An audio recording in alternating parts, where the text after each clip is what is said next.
30 mai 2019, Saint-Ouen. Des policiers de la compagnie d'intervention et de sécurisation de Seine-Saint-Denis interviennent devant une épicerie équipée de 2 caméras de vidéosurveillance. 4 policiers ont été mis en examen et placés sous contrôle judiciaire à cause de ces images. Voici pourquoi.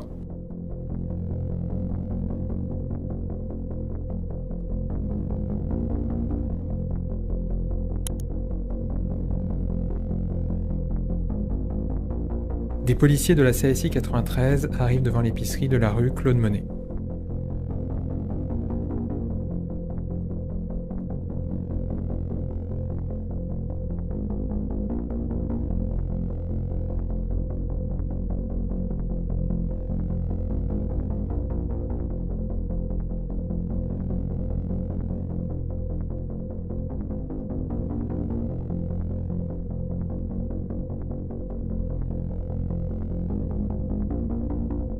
Je discutais avec des amis devant l'épicerie qui se trouve dans la rue Claude Monet.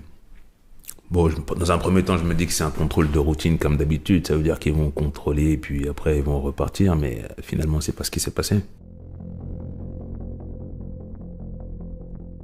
À ce moment-là, il me demande si j'ai une pièce d'identité à lui fournir. Je lui réponds que j'ai pas de pièce d'identité, mais j'ai ma carte de conducteur poids lourd. Il me dit, vous allez vous lever pour un contrôle de police. Moi, je regarde pas trop ce qui se passe derrière. Derrière, un policier lance un sac en plastique blanc au pied de Jonathan S. avant de le ramasser et de le brandir. Et puis là, le voilà qui me pousse et qui lui-même ramasse le sac qu'il venait juste de jeter. À ce moment-là, moi, je prête pas attention au sachet. Je suis toujours en train de parler avec son collègue en face de moi. Lookman T. sort alors son téléphone pour filmer la scène. Le brigadier Loïc P. va vers lui, s'empare de l'appareil et lui demande en vain le code de déverrouillage. Et c'est au moment où il va ouvrir le sac, là je vais nettement distinguer des sachets d'herbe. Ce genre de choses, on voit ça que dans les films, que dans les séries américaines. J'ai jamais vécu ce genre de scène en direct, quoi. À un moment donné, il y a un de leurs collègues qui me demande simplement de me retourner, que si ils trouveraient rien lors de la palpation, ben, qu'ils allaient repartir et poursuivre leur journée, quoi. Et quand il me dit ça, j'obtempère, ça veut dire que je me retourne pour qu'il puisse me palper. Et au moment où je me retourne, il y a un policier qui m'attrape par les jambes, qui me soulève et qui me jette au sol. Riyad B. plaque au sol Jonathan S. en le tirant violemment par les pieds, par surprise.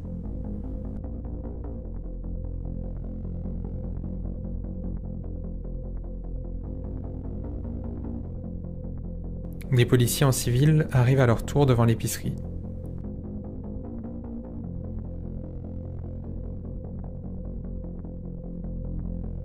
Lookman T. veut alors récupérer son portable, il est à son tour contrôlé.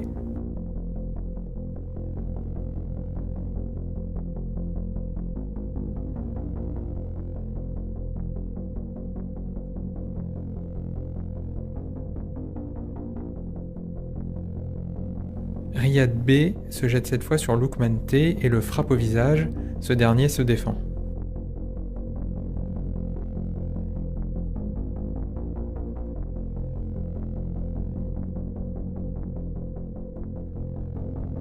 Pendant ce temps, Loïc P. range le téléphone de Lookman T. dans sa poche. Il y en a un qui m'étrangle, qui me fait une prise d'étranglement au niveau du cou, ce qui fait qu'il bloque automatiquement ma respiration, et l'autre qui exerce une forte pression sur mon thorax. Mon seul objectif à ce moment-là, c'est de trouver de l'air pour respirer, parce que j'arrive plus à respirer, l'air il passe plus. J'ai vraiment le souffle coupé, il n'y a plus d'oxygène qui rentre dans mon corps, donc j'essaie de respirer.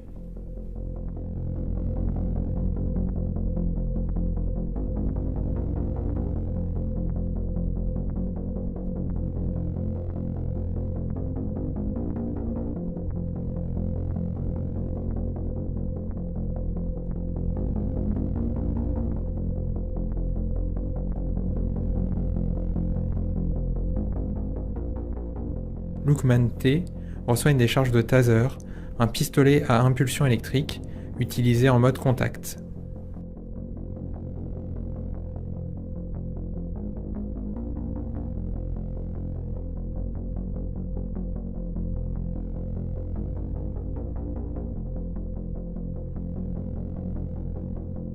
Après l'interpellation, les policiers accusent Loukman T et Jonathan S d'outrage, rébellion et violence.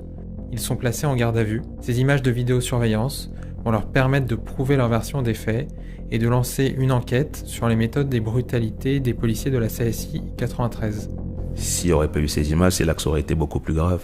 Ma voix ou mon opinion, elle n'aurait jamais compté dans un tribunal et jamais face à des représentants de la loi.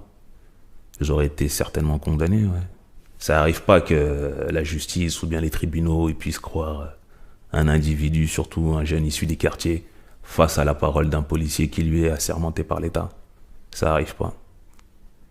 Dans la majeure partie des cas, la justice croit aveuglément les rapports et les propos de la police.